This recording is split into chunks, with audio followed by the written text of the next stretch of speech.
அல்லேலூயா.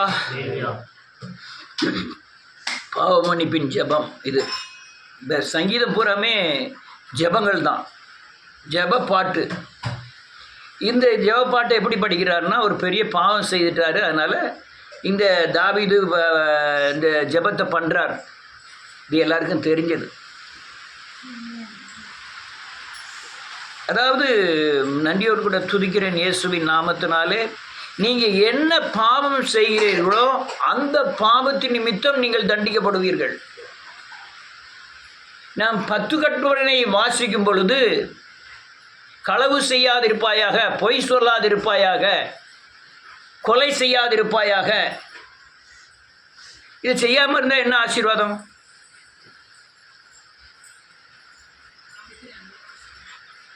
ஆனால் நீ செஞ்சனா தண்டனை. களவு செய்யலைன்னா உனக்கு என்ன ஆசீர்வாதம்?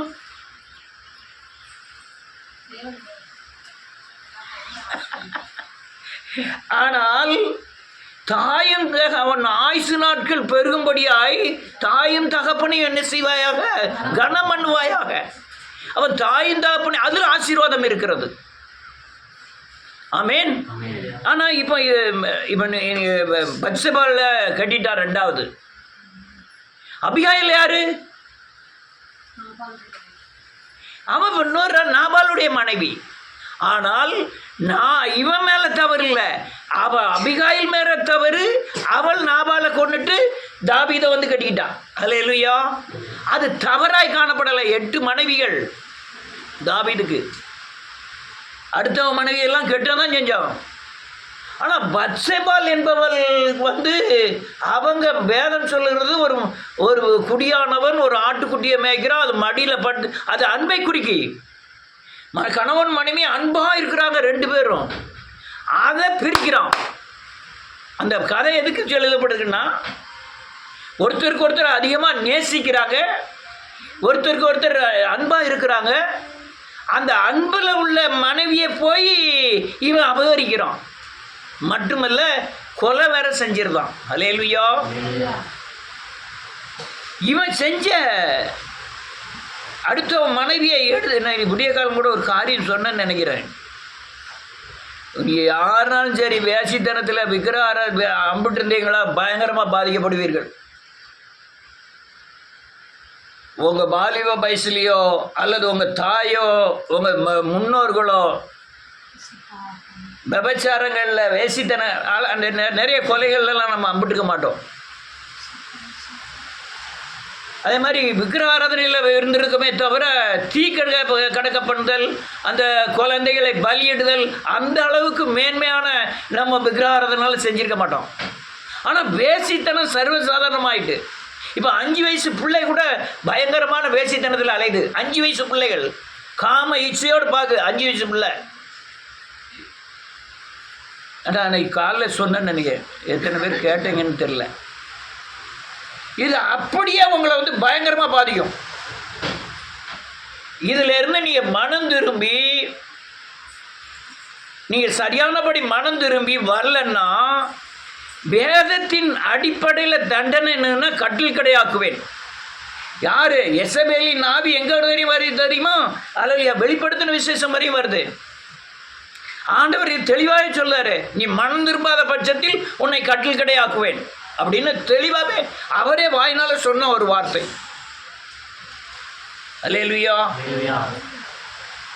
இந்த இதில் நீங்கள் விடுதலை ஆனதின் அடையாளம் என்னன்னா, கண்களின் இச்சையிலிருந்து நீங்கள் விடுதலை ஆகிருப்பீங்க. நீங்கள் 5 வயசு பிள்ளையோ 10 வயசு பிள்ளையோ 70 வயசு கிழவனோ 80 வயசு கிழவனோ, இச்சையின் ஆவிகள் பயங்கரமாக இந்த பூமியில் பகிரங்கமாய் கிரியை செய்து, நீங்கள் கண்களின் இச்சையில் பழைய ஏற்பாடில் சரீரத்தில் செஞ்சாதான் தவறு, புதிய ஏற்பாடில் நீங்கள் பார்த்தாலே தவறுன்னு ஆண்டவர் சொல்லிட்டாரு. நீ வேசித்தனம் பண்ணிட்டேன்னு சொல்றாரு ஆண்டவர். அல்லேலூயா. இதில் நீங்கள் சரியானபடி உங்கள் சந்ததியில் பாதிக்கப்படாமல் இருக்கணும்னா, நீங்கள் இந்த கண்களின் இச்சையிலிருந்து சரியானபடி விடுதலை ஆயிருக்கணும். ஆயிருந்தீங்கன்னா உங்கள் முன்னோர்கள் செய்த எந்த தவறுக்குண்டான சாபத்தின் தண்டனைகளும் உங்கள் பிள்ளைகளுக்கோ உங்கள் பிள்ளைகளின் பிள்ளைகளுக்கோ வராது. ஆனால் நீங்கள் அதில் வர்றது ரொம்ப சங்கடம். ஏன்னா நீங்கள் எங்கே பார்த்தாலும் இதுதான் டிவி தரீங்க, செல்லை தரீங்க, நீங்கள் எதை தரீங்க, அதில் பூராமே இதாக இருக்குது. பக்கத்து வீட்டில் பேசுங்க, எழுத்து வீட்டில் பேசுங்க, ஸ்கூலில் பேசுங்க, எல்லாமே தான் இருக்குது. மகளிர் வண்டி அதில் போய் ஏற்றம் ஒரு நாள், ஏன்னா மகளிர் வண்டின்னு தெரியாது, என்ன போகுதுன்னு டபக்குன்னு ஓடி போகிற வண்டியில் தாத்தா மேலே வாங்க தாத்தா அப்படின்னு அவன் கண்ட்ராக்டரே சொல்லிட்டான். அடுத்த ஸ்டாப்பில் இறங்கு தாத்தா அப்படின்ட்டான். சின்ன சின்ன பிள்ளைலாம் இருக்கு, எவ்வளோ எல்லாமே செக்ஸாக தான் பேசுது. சின்ன சின்ன பிள்ளைகள் 6ஆம் கிளாஸ் 5ஆம் கிளாஸ் தான் படிக்கணும்னு நினைக்கிறேன். நான் வண்டி போகிறதுக்கு முந்தைய அங்கேயே இறங்கிடுறோன்னு பார்த்தேன், இறங்குறதுக்கு வழி இல்லை. அடுத்த ஸ்டாப்பு எலிசபெத் ஸ்டாப்பில் தான் போய் இறக்குறேன். என்னங்க அது என்னது வாய்க்கா போகலாம். அல்லேலூயா. நான் இது என்ன விளையாட்டுக்கு வேண்டி சொல்லலை, இது உங்கள் வாழ்க்கையில் நீ எவ்வளோ எச்சரிக்கையாக இருக்கணுங்கிறதுக்காக சொல்கிறேன். பத்சேபாலை செஞ்சிட்டான், பத்சேபால் கணவனை க்ளோஸ் பண்ணிட்டான். ஆனால் அகிதோப்பல்னு ஒருத்தன் உண்டு, அகிதோப்பலுடைய பேத்தி தான் அந்த பத்சேபால். அகிதோப்பலுடைய மகனுடைய மகள் தான் இந்த அகிதோப்பால், பத்சேபால். அகிதோப்பலோட மகன் எலியாமுடைய மக இந்த பத்சேபால். இவன் ஆண்டவர் கனெக்ஷன் பண்ணி விடுறத பாருங்க. அவர் ஆண்டவரே சொல்றாரு, எனக்கு 8 பொண்டாட்டி காணாது, இன்னும் 2 பொண்டாட்டி தானாலும் நான் என்ன செஞ்சிருப்பேன் அப்படியே சொல்றாரு. நான் 2 பொண்டாட்டி கேட்டாலும் தந்திருப்பேன். ஆனால் நீ இந்த தப்பை பண்ணிட்ட, அவனை கொன்னுட்ட, அவளை எடுத்துக்கிட்ட, அது பயங்கரமான தவறுங்கார் ஆண்டவர். நீ 10 பொண்டாட்டி இல்லை 100 பொண்டாட்டி கட்டிக்கோ, அது பழைய ஏற்பாட்டில் பிரச்சனையே கிடையாது. அல்லேலூயா. சிம்சன் கல்யாணம் முடிச்சுட்டு வீட்டுக்கு தான் போயிட்டு வரான், அதுக்குள்ளே அவன் மனைவியை இன்னொருத்தனை கொண்டு கட்டி வச்சிருப்பான். அவனுக்கு பயங்கர கோபம் வந்துட்டு அந்த வெள்ளாமையை பூரா அழிக்கணும்னு சொல்லி நான் 2 நரியா பிடிச்சி வாலில் தீயை கொளுத்தி விட்டுட்டான். வெள்ளாமையை பூரா கால் பண்ணிட்டான். 300 நரிகளை பிடிச்சி ஒரே ஒரு நரி பிடிச்சிருப்பா போங்க அலெக்ஸ். ஒரே ஒரு நரியை பிடிக்க முடியுமா? 300 நரியை பிடிச்சிட்டான். அல்லேலூயா. அப்போ அந்த நாட்களில் அது சரியா. ஆனால் ஆண்டவர் பார்வைக்கு எது தவறாக இருந்தது? அடுத்தவன் மனைவியை எடுத்துக்கிட்டது தவறாக இருந்தது. ஒருவேளை இவன் உரியா இறந்து போயிருப்பான், இவன் விதவையா இருந்தான்னா கெட்டதை பற்றி தப்பு இல்லை. அல்லேலூயா. கெட்டதை பற்றி தப்பு இல்லை தான். என்ன ஆகமெல்லாம் சொல்லுது, என்ன ஆகாமல் லேபியாரத்தெல்லாம் வாசிச்சு பார்த்தீங்கன்னா நீங்கள் திருமணம் முடிக்கிறத பற்றி தப்பே கிடையாது தான் சொல்லுது. ஆனால் நீ அடுத்த மனைவியை எடுத்துக்கிட்டு தான் தப்பு. மனைவி 10 கட்டளையில் 1 அது இச்சியாதிருப்பாயாக, அவனுடைய யாதொன்றையும் நீ இச்சியாதிருப்பாயாக.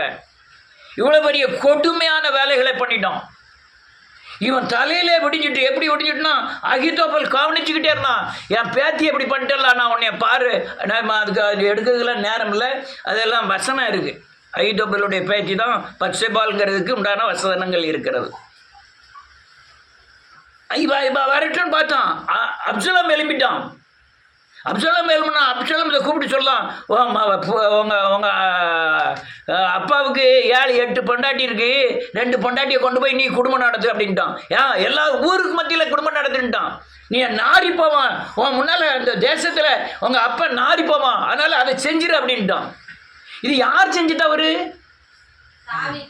தாவீது செஞ்ச தவறு. அகிதோப்பல் வழியாக நாரிட்டான், ஊரில் பூரா நாரிட்டான். அல்லேலூயா. நான் இந்த காரியங்களில் நான் இது இப்போ இல்லை பல தடவைகள் சொல்லிகிட்டே இருக்கேன். அதனால் நீங்கள் எச்சரிக்கையாக இருப்பது ரொம்ப அவசியங்கள். அல்லேலூயா. அதனால் நன்றியோடு கூட துதிக்கிறேன். அழகான அறிக்கை பண்ணுகிறான். நாத்தான்வேல் சொன்ன உடனே அல்லேலூயா தேவனை பயங்கரமாக அசட்டை பண்ணிட்டான். யாரு? அல்லேலூயா இந்த தாவீதுக்கு 10 கற்பனை நல்லாவே தெரியும். தெரியுமா தெரியாதா? அவனுக்கு மட்டும் இல்லை, நமக்கு தெரியுமா தெரியாதா? அவன் பண்ணாலும் தப்பு தான். அவன் அசட்டை பண்ணதான். என்ன அசட்டை பண்ணதான்? தேவனை அசட்டை பண்ணி, தேவ வார்த்தைகளை அசட்டை பண்ணி துணிகரமான பாவங்களுக்கு இறங்குகிறான். அல்லேலூயா. இறங்குனதுனால என்ன ஆகுதுன்னா நன்றியோடு கூட துதிக்கிறேன் இயேசுவின் நாமத்தினாலே. நாத்தான் வந்து சொன்ன உடனே இவன் 10 கற்பனையை வாசிச்சிருந்தாலும் 10 கற்பனையின்படி நடந்திருந்தாலும் அப்பம் இல்லாத ஒரு உணர்வு. நாத்தான் வந்து சரியான பாயிண்டை வச்சு சொல்கிறான். நேரடியெல்லாம் சொல்லலை. தாவீது நீதான் இந்த தப்பு பண்ணிட்டெல்லாம் சொல்லலை. அந்த கணவனும் மனைவிக்கும் உள்ள ஐக்கியம், அவங்க எப்படி அன்பாக இருந்தார்கள், ஒருத்தருக்கு ஒருத்தர் எப்படி நேசித்தார்கள், நேசித்த மனைவியை நீ எப்படி பிரித்து கொண்டு வந்த, நீ அதை கசா போட்டு எப்படி சாப்பிட்ட அப்படிங்கிறத கதை சொல்லி சொல்கிறான். அல்லேலூயா. பயங்கர கோபம் வந்துட்டு யாருக்கு? அவன் வேற எவனே நினச்சிக்கிட்டு நினைக்காம தாவீதுன்னு இந்த தாவீதுன்னு நினச்சிடாதீங்க. தாவீது ராஜா. பயங்கர கோபம் வந்துட்டு அவன் யாராய் பூயிங்க, அந்த துரோகி நீதான்ட்டான். அல்லேலூயா. இந்த கதை எதுக்கு சொன்னான்? இவனுக்கு சரியான உணர்வூட்டும்படியாய், நீ செய்த பாவத்தின் கொடூரம் தன்மை என்னங்கிற புரிய வைக்கும்படியாய். அது ஒரு மடியில் ஆட்டுக்குட்டியை போட்டு அந்த ஆட்டுக்குட்டி அவன் வாயில் உள்ளதை சாப்பிட்டுக்கிட்டு இருக்குன்னு சொல்லுவதுக்குண்டான அன்பை குறித்து, கணவன் மனைவிக்குள்ள ஐக்கியத்தை குறித்து சொல்கிறான். இவனுக்கு கோவம் வந்த காரணம் என்ன?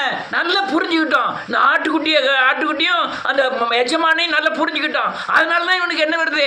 கோவம் வருது. பிறகு இவன் சொன்ன பிறகு உடஞ்சிட்டான். அப்படியே இருதயம் உடஞ்சது மட்டுமில்ல, சாபத்தை சொல்கிறான். கர்த்தருடைய பட்டயம் வீட்டை விட்டு விலகாது இருக்கும். நீ எப்படி 4 செவருக்கு மத்தியில் செய்தியோ அதை சூரியனுக்கு கீழே நீ அவன் பிள்ளைகள் செய்யும். என்ன கொடுமை! பதில் என்ன தெரியுமா? தான் பெத்த பிள்ளைய தான் பெத்த மகன் தப்புன்ட்டான். தான் கண்காங்க பிள்ளைகள்லாம் சாகுது. அப்சலாம் சாப்பிட்றான், அம்னான் சாப்பிட்றான், அல்லேலூயா. பத்சேபாளுக்கு பிறந்த பிள்ளை சாகுது. எல்லாம் வரிசையாக சத்துக்கிட்டே இருக்கு. என்னம்மா ஆயிருப்பாய்மை?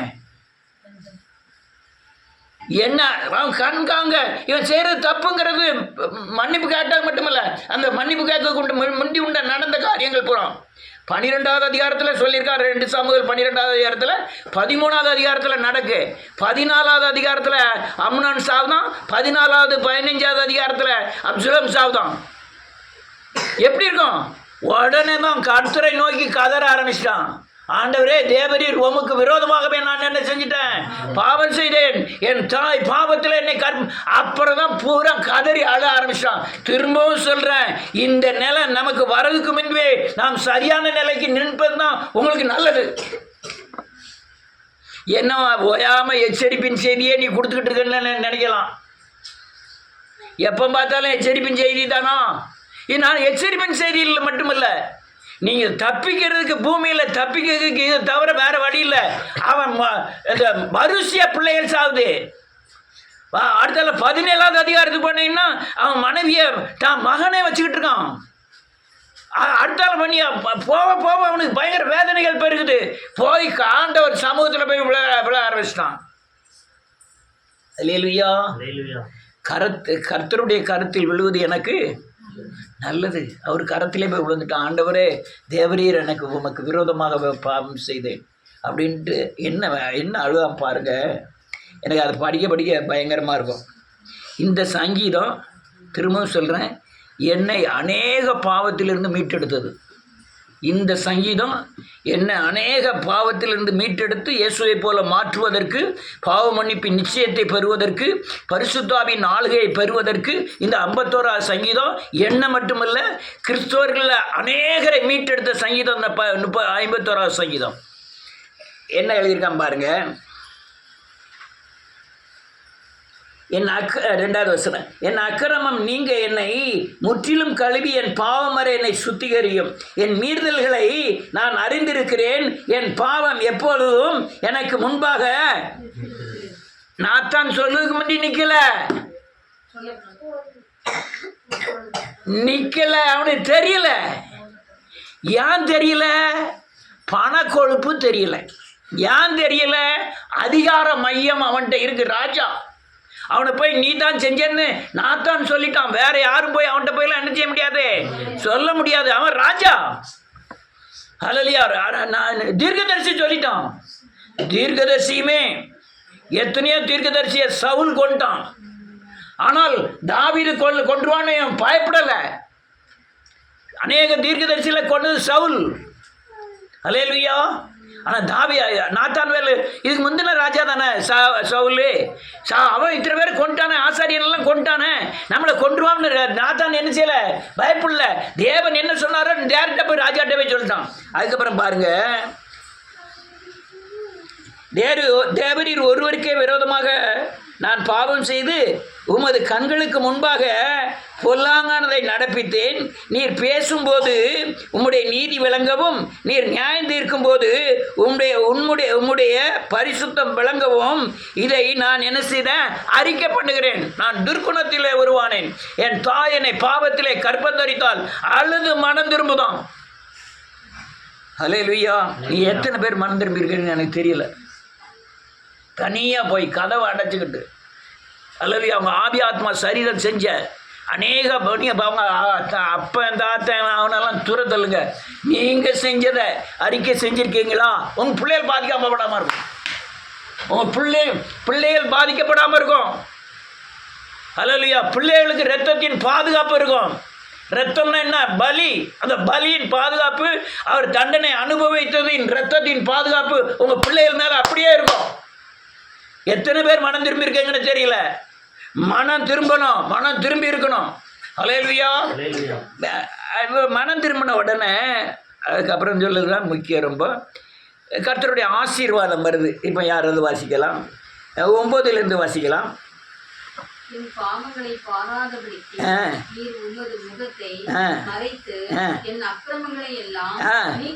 என் அக்கிரமத்தை எல்லாம் நீக்கி, அக்கிரமம்னா என்னது? அறிக்கை செய்து விட்டுவிட்ட பாவத்தை திரும்ப செய்யறதுக்கு பேர் என்னது? அக்கிரமம். அந்த அக்கிரமத்தை எல்லாம் என்னை விட்டு என்ன செஞ்சிடும், நீக்கிறோம். அடுத்தால இப்ப என்ன சொல்றோம், நேற்று வேற பத்சேபால் இடத்துல, அபிகாயில் இடத்துல, அல்லையா இன்னும் அநேக பெண்கள் இடத்துல தப்பு பண்ணினது எல்லாமே என் இருதயம் கெட்டு போயிருந்தது. ஆண்டவரே, என் இருதயம் கண்டமானிக்கு நடந்தது. அதுக்கு கடிவாளம் இல்லாத குதிரையை போல ஓடிக்கிட்டு இருந்தது. எந்த சத்தியத்துக்கு நான் அடங்கினது இல்லை. ஹல்லேலூயா. என் மாமிச விரும்பினதை, என் மனசு விரும்பினதை நான் செஞ்சுக்கிட்டே இருந்தேன். ஆனால் இப்போ என் இருதயத்தை என்ன செஞ்சிடும், சுத்தமாக மாற்றிடும். சுத்த இருதயத்தை எண்ணிலே சிருஷ்டின்னு என்ன அர்த்தம்? பழச புதுசா ஆக்கும், உருவாக்கும். நிலைவரமான ஆவியிலே என் உள்ளத்தில் நிலைவரமானம்னா என்ன அர்த்தம்? எப்போதுமே தங்கி இருக்கிற பரிசுத்த ஆவியானவரை என் இருதயத்தில் வைத்திரும். ஹல்லேலூயா. உன் இருதயம் தான் ஒரு இது கூட எழுதுனேன், இயேசுவின் நாம. உன் கண்ணு, உன் காது, உன் வாய் சரியில்லைன்னா உன் இருதயம் சரி இருக்காது. உன் கண்ணு, உன் வாய், உன் காது என்னைக்கு சரியில்லாமல் போதோ உன் இருதயம் தீட்டுப்பட்டுரும். தீட்டுப்பட்ட மறு நிமிஷத்திலே அல்லையா வேதம் சொல்லுது, தண்ணிலும் பொல்லாத 7 ஆவியை கொண்டு வந்து குடியிருப்பான். அது குடியிருக்க காரியம் என்னன்னா, உங்களுக்கு அநேக பிரிவுகள் உண்டு பாவத்தில். விதை தான் என்னது, உன் கண் மாலியா பார்க்கிறது என்று விதை. நீ பேசுகிற வார்த்தை இருக்கு தெரியுமா, அது விதை எங்கே விதைக்கப்படுது? இருதயத்து. அது முளைக்கும், முளைச்சி பெருக ஆரம்பிக்கும். ஒரு நெல் போட்டால் எத்தனை நெல் முளைக்கும்? அதே போல தான் பாவமா. ஒரு சீரியல் பார்க்கும், ஒரு செக்ஸ் படம் பார்க்கும், ஒரு ஏதோ ஒன்று கெட்ட வார்த்தை பேசணும். அப்படி இருதயத்தில் பதிஞ்ச பிறகு அது விதை அப்படியே முளைக்க ஆரம்பிக்கும். ஹல்லேலூயா. எல்லாரும் சகோதரின்னு நினச்சிட்டு தான் பேசுகிறேன். இப்படிலாம் என்ன பேசுகிறான்னு நினைக்க வேண்டாம். ஹல்லேலூயா. இருந்தாலும் நான் பேசி தான் ஆக வேண்டியது இருக்குது. ஏன்னா காலத்தின் கட்டாயம் அப்படி இருக்குது. நான் இதே ஒரு 100 வருஷத்துக்கு முந்தைய இதை பேச வேண்டிய அவசியம் இல்லை. ஆனால் இப்போ பேச வேண்டிய அவசியம் இருக்குது. ரைட். அடுத்தால என்ன எழுதிருக்கு? சுத்த இருதயத்தை நிலையே சிருஷ்டியும் நிலைவரமான ஆவியினாலே என் இருதயத்தை என்ன செஞ்சிரும்? புதுப்பிச்சுக்கிட்டே எரியும். என் இருதய நிலைவரம் எப்பவும் தங்கி இருக்கிற ஒரு பரிசுத்த ஆவியானவர் இருந்தார்னா என் இருதயம் சுத்தமா இருந்துகிட்டே இருக்கும். எப்போ பாவம் செய்தேன்? என் இருதயத்தில் அசுத்தாவி உள்புகும் போது தான் நான் பாவம் செய்கிறேன். உள்புவதற்கு என் கண் இடம் கொடுக்கு, என் வாய் இடம் கொடுக்கு, என் காது இடம் கொடுக்கு. அதனால உள்புகுது அசுத்தாவி. அசுத்தாவி உள்புகுந்த மறு நிமிஷமே பரிசுத்தாவியானவர் அழிய போயிடுவாரு. அவரு விரட்டலாம் மாட்டாரு. நீங்க மனம் திரும்பினா மட்டும்தான் விரட்டுவாரு. நீங்க மனம் திரும்பலைன்னா இடம் கொடுக்கணும்னு அர்த்தம். மனம் திரும்பி சிலுவையை நோக்கி பார்த்தீங்கன்னா நீங்கள் அதை விரட்டுறீங்கன்னு அர்த்தம். வசனத்தை அறிக்கை செய்து ஆண்டவர் தெரியாமல் செஞ்சுட்டு ஆண்டவரே நீ மன்னியும் செஞ்சு மனம் திரும்பி பாவ மன்னிப்பு நிச்சயத்தை பெற்றினா தான் நீ விரட்டுறதுக்கு உண்டான அர்த்தம். நீ அதை பாவத்தை ரசிச்சீங்கன்னா இன்னும் அதுக்கு என்ன செய்கிறீங்க? இடம் கொடுக்குறோம்னு அர்த்தம். அடுத்த வசனம் என்ன எழுதிருக்கு? வேதம் சொல்லுது பரிசுத்த ஆவி உன்னை விட்டு போயிட்டாருன்னா சமூகம் என்பது பிரசன்னம். அவருடைய பிரசன்னம் நம்மை மூடி இருக்கும். அதாவது சிறகுகளின் கீழே உன்னை நீ உள்புகுவாயின்னு வேதம் சொல்லுது. அவர் சிறகுகளை அடைக்கலம் புகுவாய். அந்த பிரசன்னத்துக்குள்ள இருக்கிற பரிசுத்த ஆவியானவர் இருந்தார்னா வேதம் சொல்லுது அந்த பிரசன்னத்தை என்னை விட்டு என்ன செஞ்சிடாதையும், பிரசன்னத்தை விட்டு என்னை தள்ளிடாதீங்க ஆண்டவரே. உன் பிரசன்னம் தான் என்னை பாதுகாக்கு. பிரசன்னம் உங்களுக்குள்ள இருக்கணும்னா உங்களுக்குள்ள யார் இருக்கணும்? பரிசுத்த ஆவி இருக்கணும். மன திரும்புதல் இருக்கணும். பாவ மன்னிப்பு நிச்சயம் இருக்கணும். அல்லது பாவத்துக்கு கொஞ்சம் கூட நீங்க இடம் கொடுக்க கூடாது. அல்லேலூயா. நான் இவ்வளவு பேசுறோம்ல, நான் இடம் கொடுத்துட்டு பேசுறோம்னா எனக்கு தண்டனை. எல்லாத்தையும் சொல்லிடுறேன். யாரெல்லாம் கேட்காங்களோ தெரியல, கேட்கவங்களும் கேட்டுக்கிட்டோம். இடம் கொடுத்துட்டு நான் பேசுனோம்னா எனக்கு நியாய தீர்ப்பு எங்கேருந்து ஆரம்பிக்கும்? பலிபீடத்திலேருந்து ஆரம்பிக்கு. ஆசாரியின் இடத்துலேருந்து நியாய தீர்ப்பு ஆரம்பிக்கு. அல்லேலூயா. வேதம் தெளிவாக சொல்லுது. அல்லேலூயா. சமூகத்தை விட்டு என்ன செஞ்சிடாதியும், என்னை தள்ளிடாதியும். தள்ளுனா என்ன ஆகும்? பாதுகாப்பற்ற நிலைமைக்கு போயிடுவேன் நான். ஏன்னா அந்த பிரசன்னம் தான் என்ன செய்யுது? பாதுகாக்கு. செட்டைகளின் கீழ் அடைக்கலம் புகுவாய். அடுத்தால என்ன இருக்கு? அநேகருடைய நிலைமை என்ன தெரியுமா? நான் பரிசுத்த ஆவி பெற்றிருக்கேன், அபிஷேகத்தில் நிரம்புறேன், அந்நிய பாஷை பேசுறேன், ஆனா பரிசுத்த ஆவியை என்னை விட்டு எடுத்துக்கிட்டே மாட்டாரு அப்படின்னு சொல்றாங்க அநேகர். நீ பாவம் செய்து பிசாசுக்கு இடம் கொடுத்து நாற்றம் முடிச்ச இடத்துல எப்படி பரிசுத்த ஆவியானவர் இருப்பாரு? பாவமும் பரிசுத்தமும் ஒன்னா இருக்க முடியுமா? இல்லையோ? ஆனா அநேகர் சொல்றது நான் நீ பாச பேசுறேன், பரிசுத்த ஆவி என்னை விட்டு எடுத்துக்கிட மாட்டாரு, நான் என்ன நாள் செய்யலாம், ஆனா பரிசுத்த ஆவி என்னோட கூட இருப்பார்னு நினைக்கிறாங்க. இன்னும் அநேகர் நினைக்கிறாங்க நான் எவ்வளவு பாவம் செய்தாலும் சரி மனம் திரும்பி பரிசுத்த ஆவி உன் தன்மை குறையும், தேவ பலன் உன்னை விட்டு குறையும். குறையுது என்ன? உன் பிரசன்னம் குறையும்.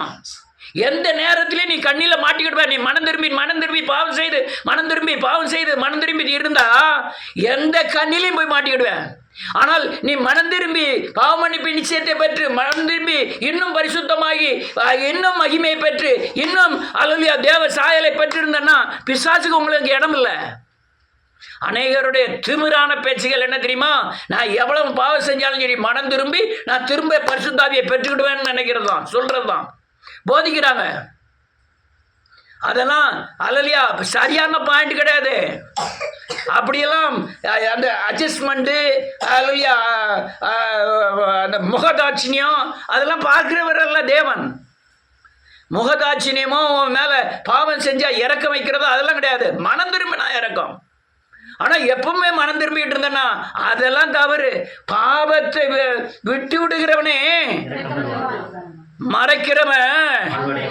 அநேகருடைய தன்மை அப்படிதான். நான் மனம் திரும்பி விடுவேன், நான் பாவம் செய்வோம் மனம் திரும்பி விடுவேன். அதெல்லாம் அந்த பழைய குவாலிட்டி போயிடும். தங்கத்தில் 22 கேரட் நல்ல தங்கம், ஆனால் நீ அழிச்சு செஞ்சுட்டு தானே எத்தனை கேரட்டாக மாறிடும்? 20 கேரட்டாக மாறும், 18 கேரட்டாக மாறும், 16 கேரட்டாக மாறும். பித்தாளைக்கும் தங்கத்துக்கும் பவர் வித்தியாசமே தெரியாமல் ஆயிரும். அல்லேலூயா. என்ன மர்மம்னா புரியுதா?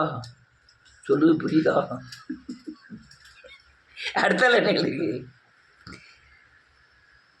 உமது இரட்சணியத்தின் சந்தோஷத்தை திரும்பவும் எனக்கு தந்து. இரட்சணியம்னா என்ன தெரியுமா? ரட்சிப்பின் சந்தோஷம். இந்த ரட்சிப்பு எப்போ வரும்? பாவ மன்னிப்பின் நிச்சயத்தை பெறும்போது தான் வரும். மனம் திரும்பி பாவ மன்னிப்பின் நிச்சயத்தை பெறும்போது ரட்சிப்பின் சந்தோஷம். என்ன ரட்சிப்பின் சந்தோஷம்? நான் பாவம் செஞ்சிட்டேன், கர்த்தர் எனக்காய் தண்டனையை ஏற்றுக்கொண்டார், நான் விடுவிக்கப்பட்டுட்டேன். ஆனால் நான் பாவம் செய்ததுக்கு உண்டான தண்டனையை என் தேவன் ஏற்றுக்கொண்டார். அதனால அது அந்த சந்தோஷம். எந்த சந்தோஷம்? பாவம் செஞ்சிட்டேன், பாவத்தை அறிக்கை பண்ணிட்டேன், அதுலேருந்து எனக்கு விடுதலை ஆகிட்டாரு. நான் அறிக்கை பண்ணலைன்னா அந்த பாவத்துக்கு உண்டான தண்டனை என் வாழ்க்கையில் என்ன செஞ்சிருக்கணும்? அனுபவிக்கணும். ஆனால் கர்த்தர் ஏற்றுக்கொண்டார், நான் விடுதலை ஆகிட்டேன், பாவம் மன்னிப்பு நிச்சயம் இருதயத்தில் பெற்றுட்டேன். அதுதான் என் ரட்சிப்பின் சந்தோஷம். நான் செய்த பாவத்துக்கு உங்களுக்கு தண்டனை கொடுக்கணும்னா அந்த உலகத்தில் நீ இருக்க முடியாது. ஆமீன். பகல் முழுக்கும் காந்தி, ராத்திரி ஆயிட்டுனா கோட்ஸு.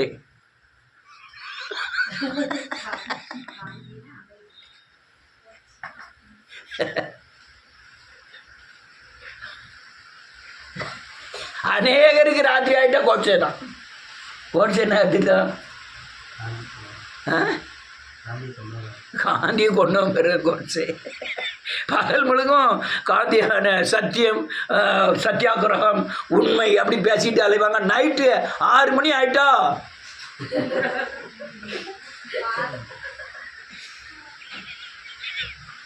6 மணிக்கு அப்புறம் கோட்ஸே தான்.